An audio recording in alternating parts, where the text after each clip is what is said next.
A very warm welcome to our PeaceCon 2024 workshop on dismantling systems of exclusion in communities, social behavior change and trauma response approaches. My name is Lauren Van Metre, and I'm currently the director at the National Democratic Institute, and I work on the portfolio on peace, climate, and democratic resilience. At NDI, we do work on preventing and countering violent extremism, looking specifically at the role of governance, both formal and informal systems, as drivers of violent extremist risk. A lot of our programming has involved building the capacity of youth to participate politically, civic education, youth wings of political parties, election observation, and we found that we were empowering youth, but still saw them systematically excluded from politics, decision-making in their communities, etc., with political leaders often citing harmful stereotypes about youth, that they were lazy, that they were prone to violence, as ways to seemingly justify that exclusion.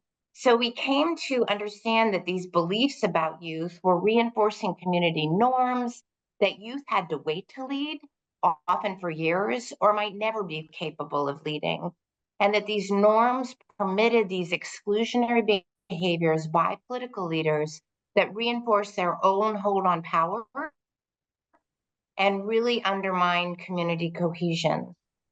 We also heard from youth who were self-marginalizing from politics and community life, citing feelings of fear, shame, or risk of potential backlash from the community for exercising their leadership. And this suggested that youth had experienced or had seen other youth experience the trauma of humiliation, harassment, or even violence for attempting to raise their voices, and that trauma might be playing a role in youth self-exclusion. So acknowledging that our programmatic work couldn't succeed unless we changed the mindsets and behaviors of community leaders and the beliefs that youth were holding about themselves, we reached out to Greenleaf Integrative and Beyond Conflict to do research and programming that incorporated what Karen Bernstein, one of our panelists, likes to call brain science, and which includes social behavior change and trauma awareness and response programming. So with Elisheva Milikowski from Accord, this panel has a number of objectives. In your social cohesion work, which is why you're here in this panel, is you do the social cohesion work, and we want you to consider social and behavior change and trauma awareness and response approaches to examine and address the behaviors that are driving these really problematic responses within a group, and that you all will be able to design interventions to change or shift these problematic behaviors and norms to improve your own social cohesion outcomes. We want you not to be intimidated by SBC and trauma awareness and response approaches because they do rely on brain science. Groups like Greenleaf Integrative, Beyond Conflict, and Accord have developed tools and approaches that us, what I call lay people or non-brain science people, can use to change the norms, beliefs, and behaviors held by communities that are undermining their cohesion. We want to introduce you to these tools and have you think about how you would use and integrate them. Maria, will you put up the panelist slide? Before we begin, I'd like to walk you through the agenda for our session. You'll first hear from Carla Sue on trauma response and awareness. Carla is the Executive VP of Strategy and Programs at Greenleaf Integrative. Karen Bernstein, who's the Senior Program Director at Beyond Conflict, will provide you a brief overview of a pilot project that addressed youth stereotypes and community norms in Niger. And Elisheva Milikowski, Director of Peace and Reconciliation at the Accord Center, will speak to you about collective trauma. We will then have 10 minutes for Q&A. Please feel free to put your questions in the chat as you think of them. Our panelists will be raising some provocative ideas. Don't feel like you have to wait for the Q&A session. You can put your questions in early and we'd love to see them. Maria, next slide. After the presentations and what I hope is a really robust Q&A, we're going to break you out into groups. And Carla, Karen, and Elisheva are going to, in those groups, review a tool that they use in their work and that can be used and integrated into your practice. So group one, Carla will introduce you to a trauma awareness and response check-in card. In group two, Karen will talk you through how to target exclusionary attitudes, stereotypes, and beliefs through SPC programming. And in group three, the tool Elisheva will be working with change agents as a tool for shifting social norms during conflict. I'm going to put this slide back up after the Q&A, but please think now about the group that you want to engage in. And with that brief introduction, I would love to turn the panel over to Carla Sue. Carla, over to you. Thank you, Lauren. I'm going to go ahead and share my screen. Please let me know if you can see.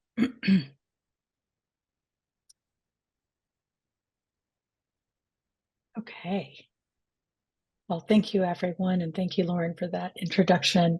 Today, our panel is delighted to share a few case studies with you and some tools to help illustrate the value of integrating social behavioral change strategies as well as trauma response approaches in our collective effort to secure peace in a world that is, as we know, rife with conflict and suffering. So I come to this work, sorry, my slides aren't, I come to this work with a background in clinical social work, behavioral health research, and implementation science. So over the years of designing and implementing programs in mental health and community development contexts, I've seen firsthand the tangible impacts of trauma in our work in various different sectors, whether it shows up bold and unequivocal or in its more subtle and invisible forms. I've seen how trauma takes a toll either way. And as you know, before we can talk about this, it probably is important for us to define and talk about what trauma is before we jump into talking about trauma responsiveness. And so first, I want to highlight that the term itself actually means an injury or a wound. And so by definition, trauma is a distressing experience or an event that changes the way that our neurobiology works. This involves fear, as you see on the first bullet, and threat and terror and injury. And this can take on a form of psychological injury or physical injury, emotional injury. We don't really size that up. But neurobiology simply refers, it's a big word that just refers the way that the brain and all of the signaling that it does to release hormones and neurotransmitters. Most of the trauma in my life and in your life might not lead to a diagnosis or a mental health disorder such as PTSD, but I guarantee you that past, present, and future trauma changes things at the biological level and how we respond to the present. For today, I want us to think specifically about how trauma modifies perception, thinking, and emotional reactions. And so then, why not let this simply be a personal matter instead of an organizational matter or perhaps a professional matter? And it's because trauma is a system-wide issue. And so when we talk about systems of exclusion and inclusion, we are talking about a complex, broad system in which one cannot be in a full recovery environment if the system is constantly giving us something to react to. So that is what I want us to be thinking and percolating through today as we continue to ask ourselves why this matters in our work.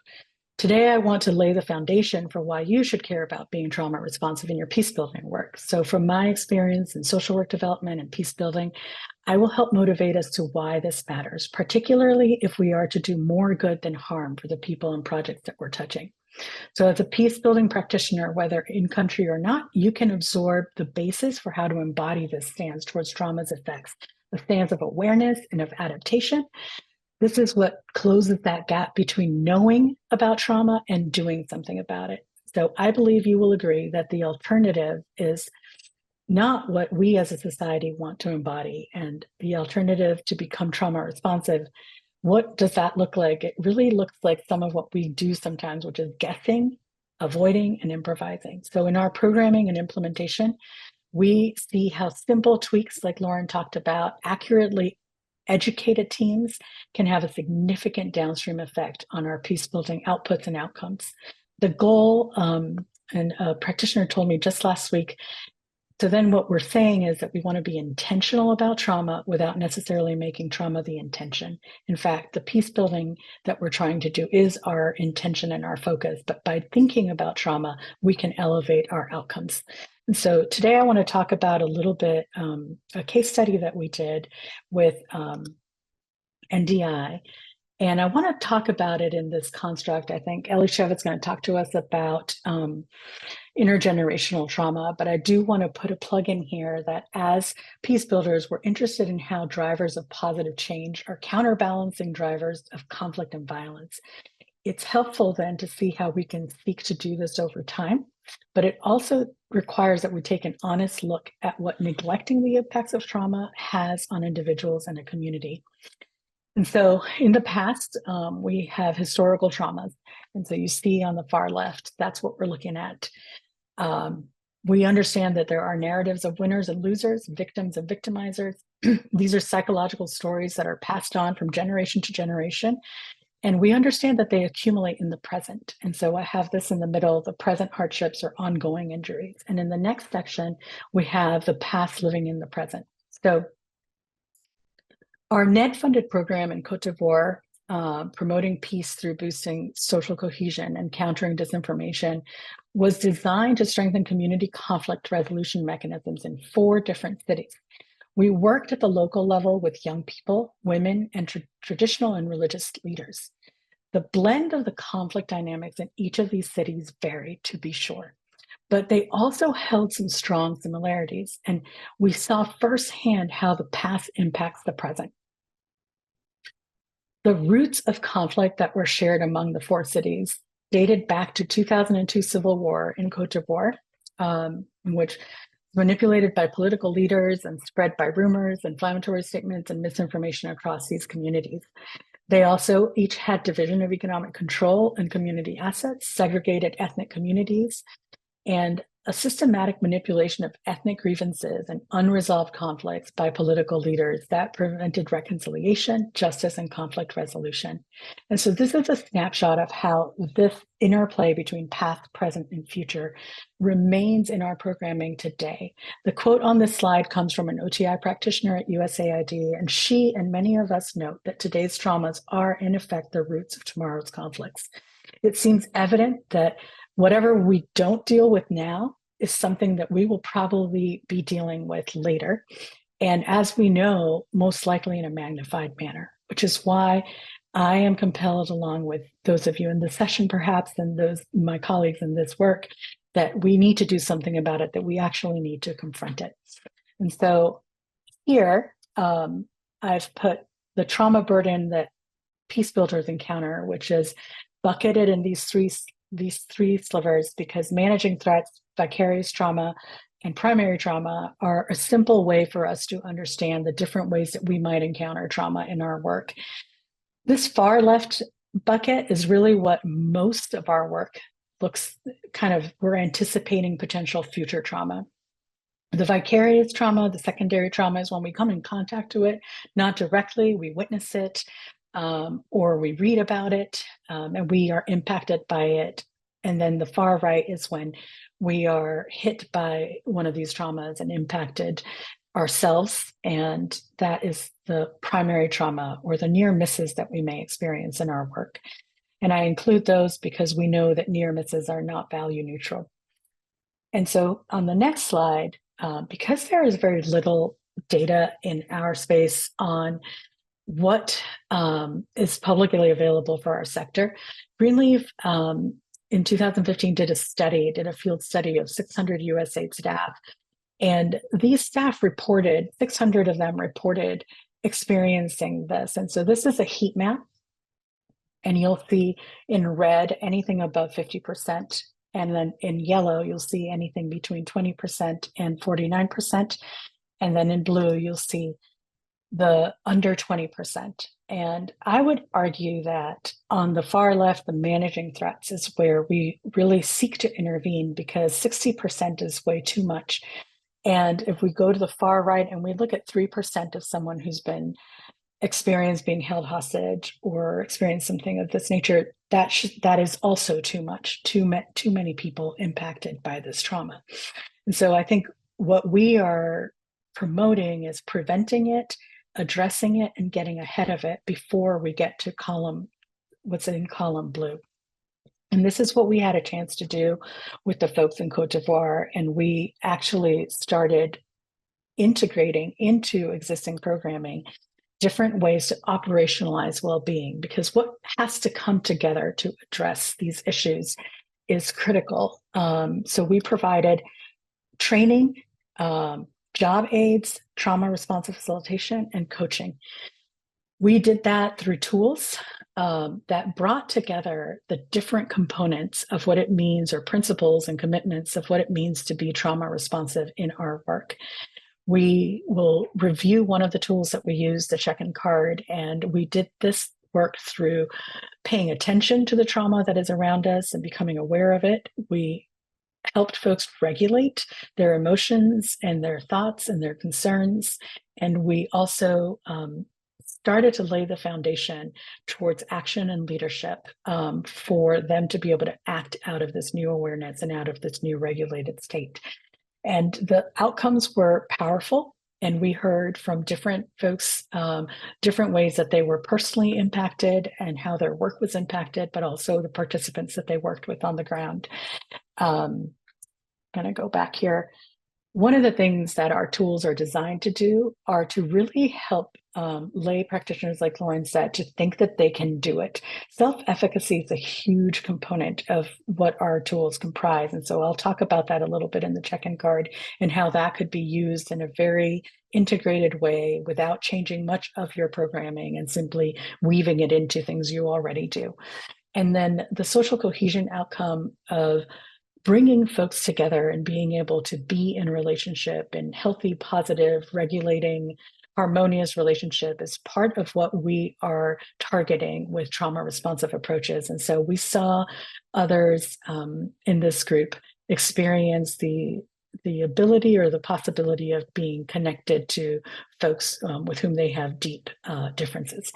And so I will move and close today with our trauma responsive commitments. These are the commitments that allow us to do our best work when we are methodical and intentional. And so we have to highlight what are the things that we are intentional about. I said earlier that we can be intentional about trauma without making trauma the intention. However, we do have to be thoughtful about what are the things that can prevent trauma getting in the way of the work that we're trying to do. So in other words, Peacebuilding remains our programmatic intention and goal.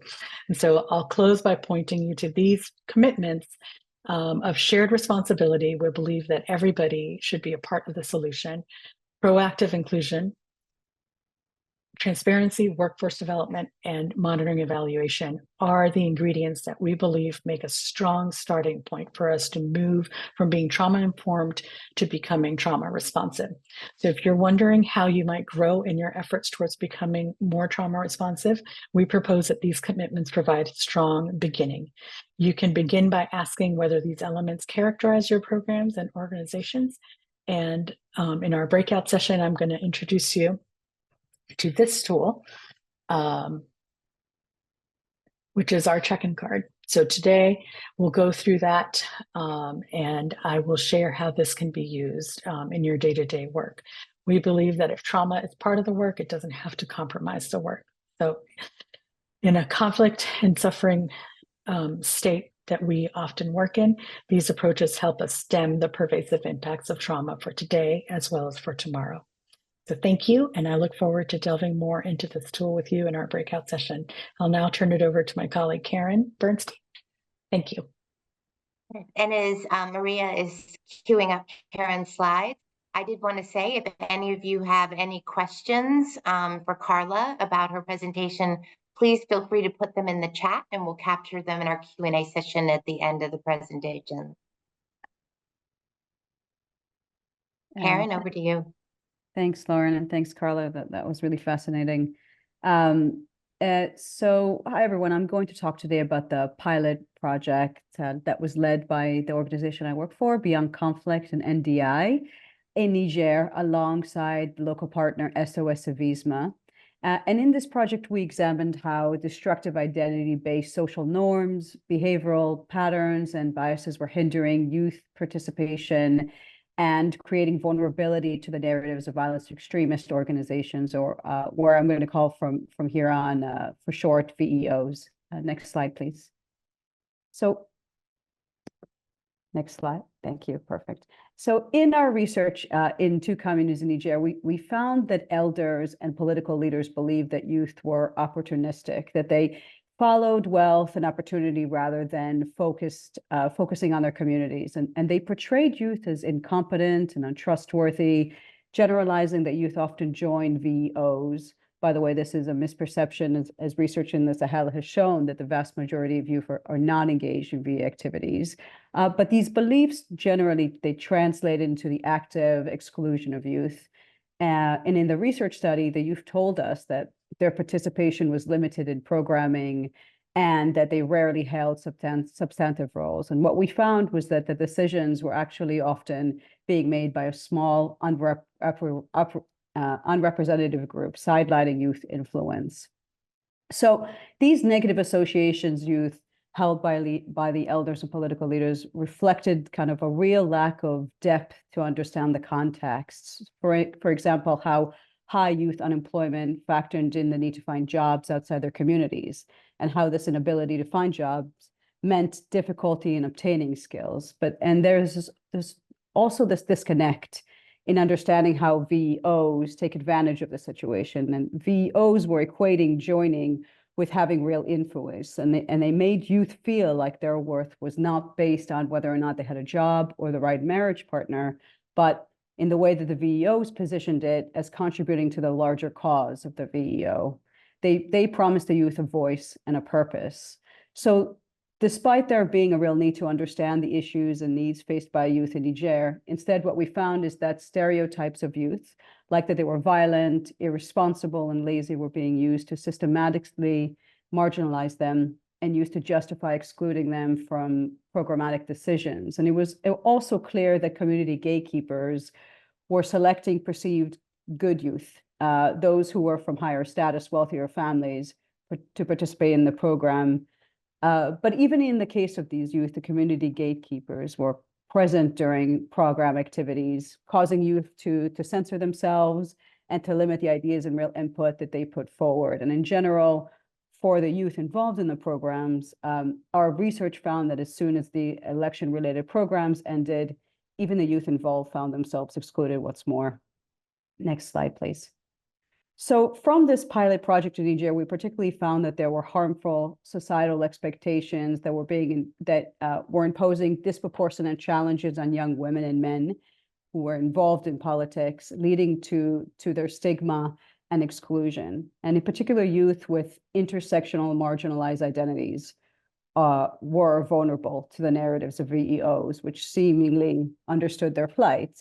So take women, especially from rural areas. They faced risks of divorce, disownment, and shame for being politically involved. And these young women with lower socioeconomic status who tried to become politically active were more often stigmatized. They were stigmatized as being hypersexualized, more so than their higher those in higher socioeconomic status.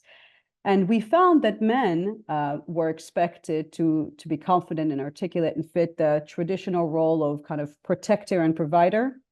And so if you are an unemployed poor young man, you were likely blamed for your community problems and labeled as lazy, selfish.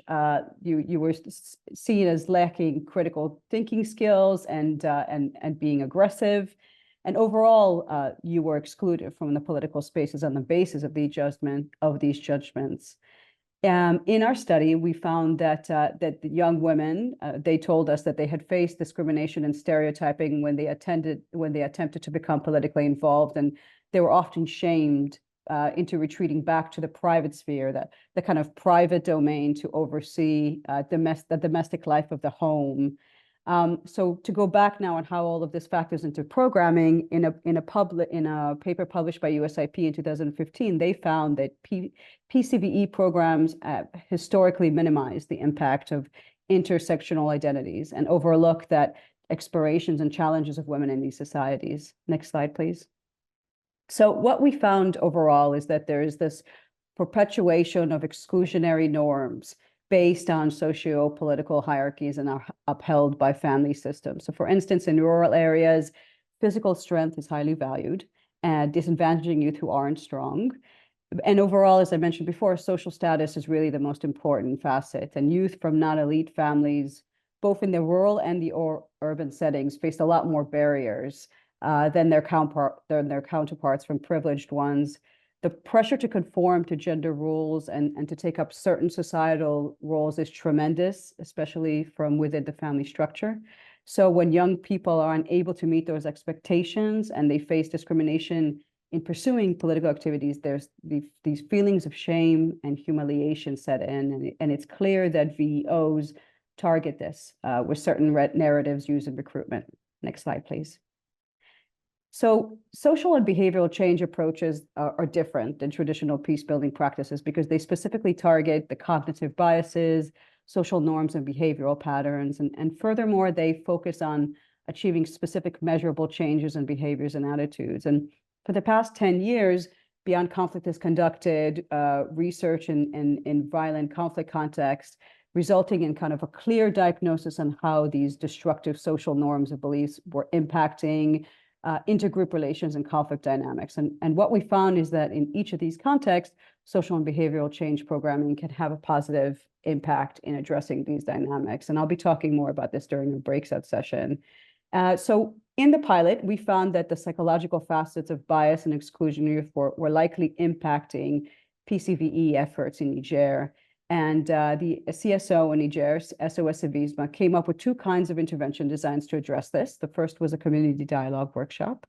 And before the workshop, we shared knowledge with SOS Civisme on the main social psychological basis of the subject matter. And then they applied this knowledge along with the findings from the research study as to how to unpack stigma and exclusion and how to understand how that was impacting youth in Niger. And during the workshop, they used these insights to help the community members who were the participants to understand the impact of stigma and harmful stereotypes on the community itself. And separately, SOS Civisme also launched a radio program that aimed at reducing misconceptions and erroneous perceptions about young people, particularly regarding their involvement in VEOs. So while it's important to say in terms of the results, this was a pilot. So the findings have to have a caveat to say that any discussion about the program results should keep this in mind. We did note that there were some changes after the social behavioral change programs took place. For instance, we found that elders there was an increase in elders' trust in youth to make good community decisions after the workshop. We also found that during the community dialogue workshop that the discussion did lead to a recognition of the importance that youth held of youth engagement in politics in a number of ways. And we found that in general, these programs showed promise in changing destructive perceptions and greater youth inclusion. So I'm just going to end on the last slide. I won't go to it because of time, but just to say there are key takeaways for practitioners in terms of the importance of intersectionality, understanding the power of perception, and really ensuring that youth are not just engaged in a matter of tokenism. Thank you. Wonderful presentation, Karen. Elisheva, over to you. Thank you. I'm going to share my screen.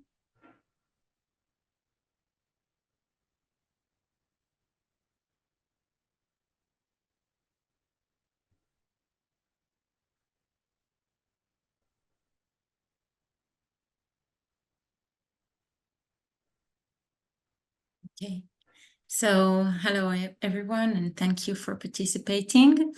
My name is Elisheva. I'm the director of the Peace Department in Accord Center. Accord Center is a social academic organization. We belong to the Hebrew University. We're located in Jerusalem, Israel. And before I start, I want to say a few words about this moment that we are We're after already almost 1 year of ongoing war, a terrible war with a lot of people being killed in both sides. Every day, literally, people are still being killed. It's, I think, one of the worst years in this ongoing conflict that is going on already for more than 100 years in Israel-Palestine.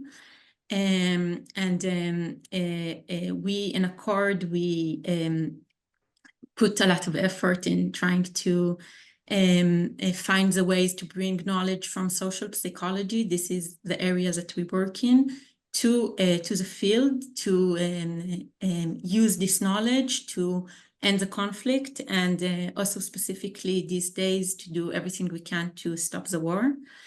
In the next few minutes, I will talk about collective trauma, and we deal a lot with different narratives about the conflict, and I'm sure also maybe in this session there are different narratives, and we have here space and kind of ears to hear everything. I want to really kind of we're talking in all this panel about trauma, and we really focus, as we in Accord focus on social psychology, we focus on collective trauma and the trauma of big groups, of large communities. And we're not talking only about collective trauma, we're talking about ongoing collective trauma, okay? As I said, it's a conflict of already more than 100 years, different generations that are going already through the trauma. And really also, I think it's important to remember that the roots of this conflict, of the Palestinian-Israeli conflict, is kind of tied to even like old traumas that are from the creation of this conflict already, also before, but of course also after the Second World War, the 48 war that also Israelis and also Palestinians have big traumas from then. And since then, really, we are still in the circle of collective trauma that, like, as Carla said in her session, like the trauma, if you don't deal with the trauma, so it just circles more and more, and the pain of the past reflects to the future, to the present, to the future. And we really see this thing like in every day of our life, especially this year, but already for, unfortunately, many, many years.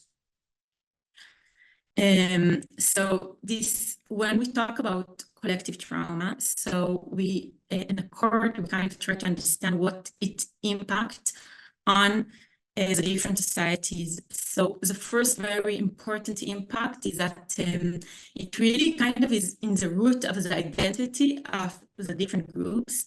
It's important to me to say that we in Accord, we work mainly with the Israeli group, with the Israeli public, but I'm talking now also based on knowledge and research that we know from different groups that are in conflicts, also about the situation in the Palestinian side, also about the Israeli side, and also kind of over all the world of groups that are in situation of ongoing conflict, like we know there are unfortunately many, many more. So when there is a situation of an ongoing collective trauma, the trauma, it becomes part of the identity of the group, and especially issues of like victimhood. I will talk about it in a minute. Victimhood and fear are becoming kind of essential of the perception of the group of itself, also on the personal level, but I'm talking also kind of on a general level. In this situation where it becomes part of the identity of the group, the ongoing trauma, it really builds psychological barriers, psychological barriers that really prevents from the different groups to move to a different way and to try to promote ending the conflict in peaceful ways. So this is an issue that we work on Accord a lot. We try to understand these barriers and to try to find the ways to kind of lower these barriers. It's a big part of our work in Israel, of course, in this year, but also all the time. And these psychological barriers, one of the really outcomes of everything that is going on, the collective trauma that is ongoing, it's one of the really maybe worst impact of it is that really it makes violence, it normalizes violence. And really sometimes people that are going through collective trauma, they can already be regular to violence, also on their side, also on the other side. And it's part of the things that we can see on a daily basis. This collective trauma, this ongoing trauma, it really builds the narratives and the perceptions of the different societies that live in this situation. And I want to talk about a few of them. Really, I mentioned already victimhood, but another step of victimhood is competitive victimhood. It means really that you're kind of in a competition who is more victim, and it makes you not be able to see the other side and what the prices that they are paying. Of course, this situation also makes a very clear distinguish between the in-group, us, our group, and them. And it's like very strong when there is an ongoing conflict to see this language and this narrative of us and them. And of course, it also has an impact on in-group and out-group biases. Our group, the people who belong to the group, they see their group as ideal, as good. We are moral, we want peace. And the out-group, the other group, they are evil, they don't want peace, they only want to kill. And this is narratives that we see in both sides in the Israeli-Palestinian conflict, but also we see it in world conflicts as strong narratives that are being very much rooted. Another step, another level is also really what's in ongoing conflicts we see, dehumanization of the other side. And this is kind of one of the worst steps of this situation. And also kind of the justification of the conflicts. People, when they are in ongoing trauma, so they feel that everything that is happening is justified. And also they really kind of really see the other side as not worthy to any kind of empathy or consideration. So in Accord, we kind of take all this knowledge and the research that we do, and we're trying to kind of take it and shape it into works that we can do to shape group identity, to influence the intergroup relations between Arabs and Jewish in Israel, between Palestinians and Israelis. And we try to challenge through research and through knowledge these narratives and these perceptions about the other side and about the conflict itself. We really we take all this work and we work in different spheres in Israel. We also work in shared spaces, universities, workplaces where people where there are spaces where Jews and Arabs do kind of live and work together. And we try to help people understand, have changed these narratives and this assumption on the other side and on the conflict. And another very main works that we do that I'm going to talk about it in the next session is really taking the knowledge and building from it messages and interventions, and working with change agents that can influence the Israeli discourse, the public discourse, to have some change in the attitudes, in the narratives, in the norms of talking about this, of thinking, talking, and behaving on these issues on all these levels. So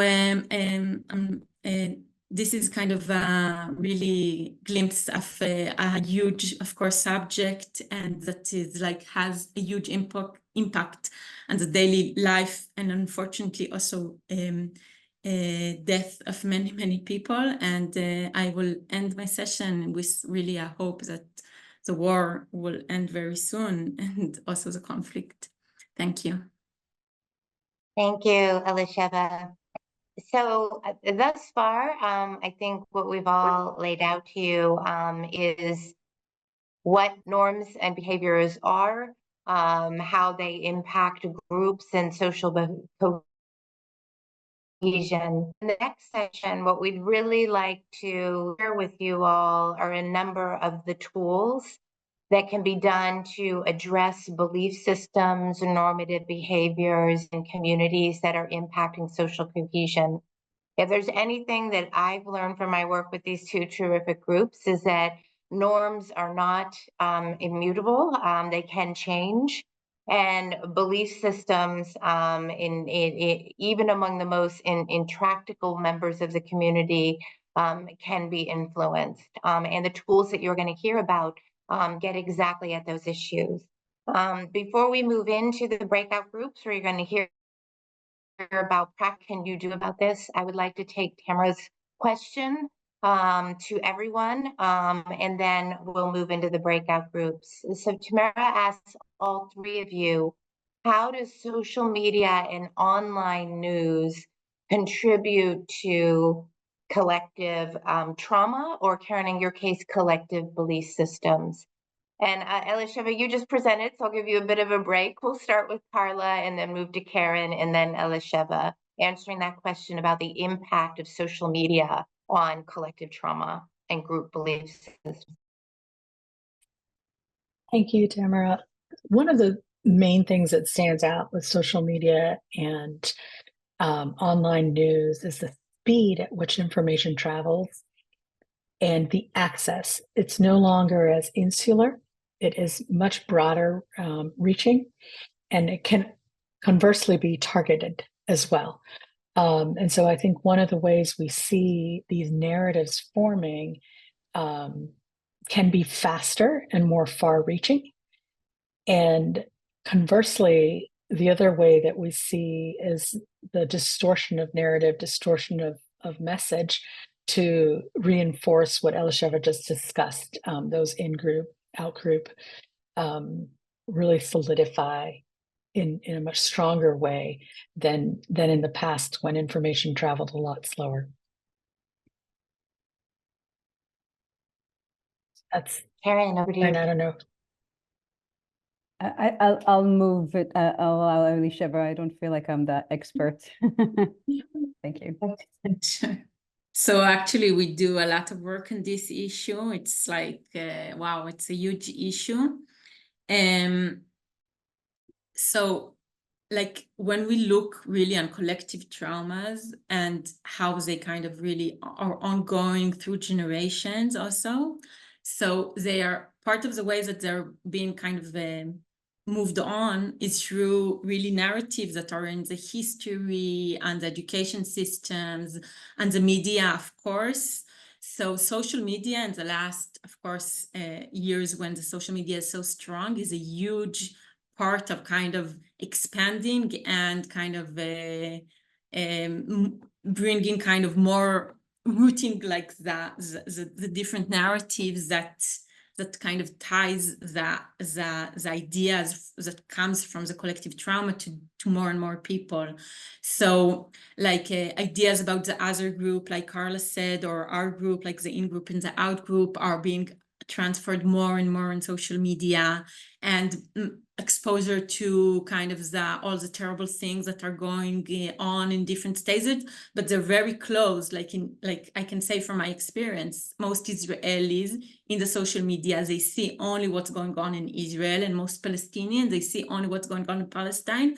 So the social media today are kind of echo chambers only for your group. So everything that you hear, most of the things that you hear there is only again and again and again the narratives of your group about the conflict. So it's kind of it, and also the exposure, like the daily exposure to kind of the terrible events that are happening, the terrible stories, they even make the trauma kind of more. A lot of the trauma, I can say, like really from our perspective in Israel, Palestine, a lot of the trauma is trauma that you were kind of exposed through the social media. Even if something didn't happen personally for me, through the social media, I was exposed to so many terrible things, and this kind of really strengthening this idea. And when you see only one side of the conflict, so it really kind of prevents you to be able to see the other side. So social media could also be a way to try to heal trauma and to heal collective trauma by trying to present different narratives and change social norms. But you really need to kind of use it in that, because kind of the nature of it, like the flow of it, is to strengthen the collective trauma of each side. Thank you, Elisheva. I think what I would like to do now, Maria, if you could put up the breakout group slide. One of the things that was very important to all of us in this session is that you all come away with tools and approaches that would actually work for you all and that you could incorporate into your programming, and moving social and behavior change and trauma awareness and response away from sort of this fuzzy, technical, scientific arena into real practice. And so what we are going to do next is each one of our presenters has a tool to share with you in terms of how you could integrate these types of approaches into your programming. You self-select these groups. Group one we'll discuss with Carla, trauma awareness and response check-in card that she shared briefly in her presentation. Group two will work with Karen to look at how SBC programming tool, I'm sorry, Karen, that has changed. They will look at specifically how groups can target exclusionary attitudes, stereotypes, and beliefs through SBC programming. And group three will work with Elisheva on how change agents can be used to shift social norms during conflict. What I'd like to ask each of you to do, you will be presented with the tools. You'll do a deep dive on them. And what we would like to hear from you all is discussion on how you might integrate these tools into your work, and to identify any do no harm considerations. At around 3:40, we'll come back to plenary and do a debrief with those who nicely volunteer to represent their groups.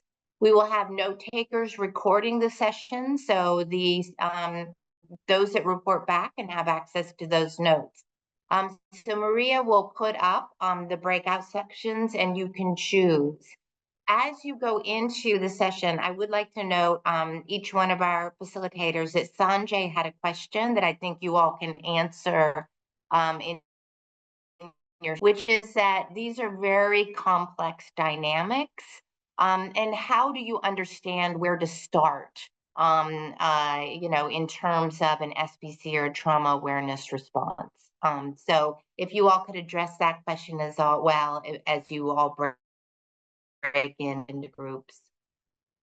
Sanjay, thank you for the question. The way I want to do this debrief is to say, what are sort of the one or two sort of aha insights, meaning like really a really insightful idea coming out of your group that you would like to share with the others in the group. We don't have much time, so I think limiting it to one or two just really sort of moments where something really impacted you would be great.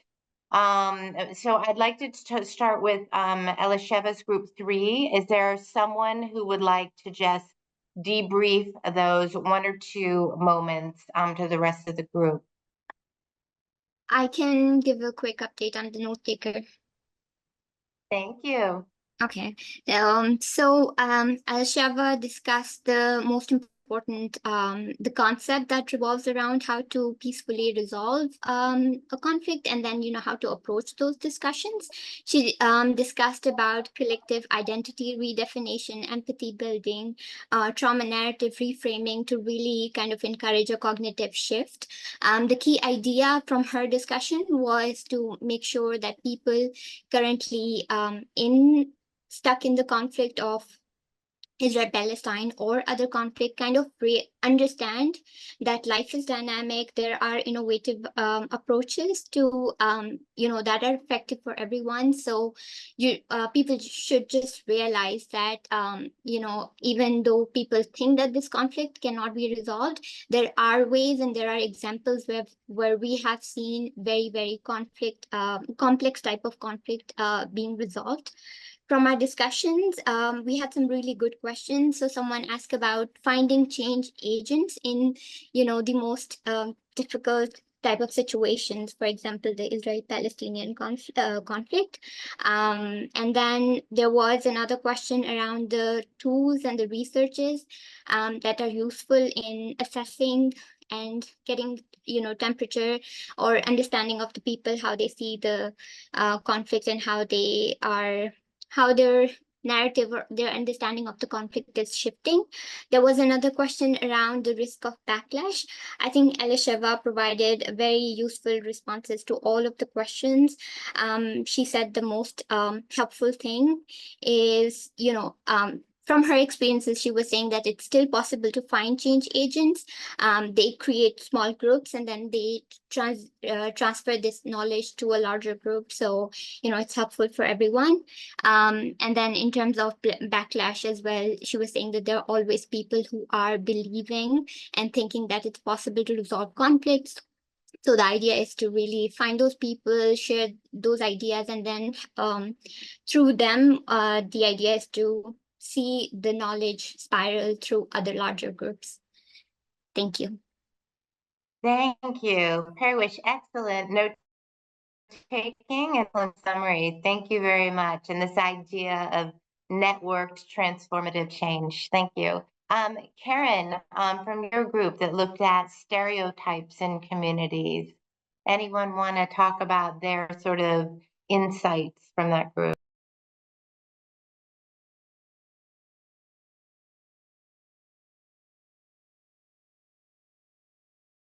I don't know if we have our note taker here.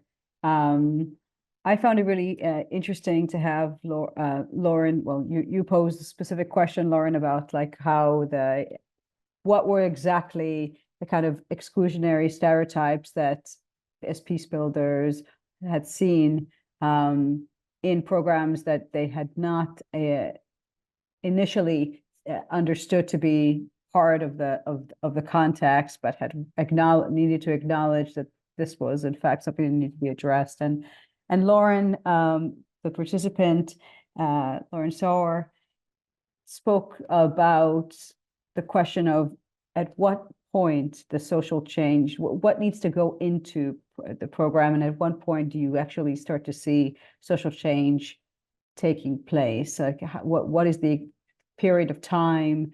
What are the components? Kind of really acknowledging the complexity of these processes, that there isn't one easy answer, that there isn't one fix-it solution, one sort of program, but it's longitudinal myriad of different activities. And in general, and my response to her was just generally, I think just that in the context of this work that we did with NDI, with Beyond Conflict, and NDI did with SOS Civismo, is just acknowledging what the research had shown was actually happening in terms of exclusionary practices of youth and how that overall was impacting CVE, violence extremist organization, recruitment, and what needed to be changed or acknowledged in terms of program design. So I think that that was kind of the facet for me that was, important to know, to just, there isn't really one simple solution, and it's just a matter of being honest and open about what's really happening. Yeah, that these stereotypes are so integral to our way of thinking, we're almost not aware of what they're doing. And creating that awareness is absolutely critical. Carla, you guys have been patient. I know you have another session. I'd like to turn it over to Carla's group for a quick wrap up of today's session. Thanks, Lauren. I can jump in so we can be brief, but I think a really good question was brought up by Sanjay. What about awareness and paying attention to trauma? And what happens when there's a protracted conflict and the trauma becomes normal? And that awareness is hard to get. And we talked about how trauma responses or reactions are designed to protect people. And so sometimes these reactions are actually doing their job, which is to allow folks to live in that conflict. But we needed about another hour, so I'm going to stop there. It was just a really provocative, good question that allows us to think how these tools of awareness interplay at a population level that is used to having trauma all the time, and how do you navigate that? So really great question. And I think we still need to address trauma. We have to, in the different contexts. And so I think it helped to illustrate how gaining awareness can take on many forms as well. So that was our point. Wonderful. I want to say to all of you, you all have been terrific participants. I know that each one of our panelists, Karen, Carla, and Elisheva, would be very interested in staying with any of you that want to learn more about these tools. We will make sure the AFP will share their contact information with you. These groups, Accord, Beyond Conflict, and Greenleaf Integrative, are really doing cutting edge research and programming for our field. And I know I speak on behalf of them that they look forward to staying in touch and are happy to answer questions you all might have. Thank you all for being a great audience. Thank you for your participation, and have a wonderful 3 days in PeaceCon 2024. Thank you. Thank you. Thank you. Thank you. Thank you. Thank you. Thank you. Bye. Thanks, Jay. Pleasure. Bye.